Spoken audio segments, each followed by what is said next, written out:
কথায় আছে না, শাকের রাজা পুঁই আর মাছের রাজা রুই, সেই রুই মাছের মাথা দিয়েই আজকে বানাবো পুঁই শাকের ঘন্ট, যেটা অনেক দিন ধরে আমার খেতে ভীষণ ইচ্ছা করছিল অনুষ্ঠান বাড়ির মতন করে, কিন্তু অনুষ্ঠান বাড়ির নিমন্ত্রণ তো পাচ্ছিই না, তাই নিজেই বানিয়ে নিলাম। তো সবার বাড়িতেই এটা বানিয়ে খেয়ে থাকবে, নিত্য নতুন কোনো কিছু নেই, তবুও আমি আজকে বানিয়ে খেলাম, তাই তোমাদের সাথে একটু শেয়ার করলাম।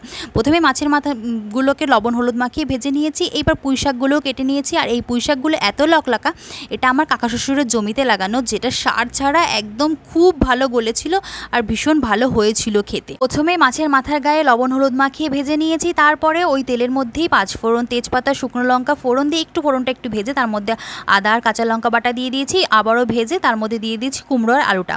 এবার আবার একটু সাঁতলে নিয়ে ওর মধ্যে পুঁই শাকটা দিয়ে দিয়েছি, এইবার ঢাকা চাপা দিয়ে কষিয়ে নিয়েছি।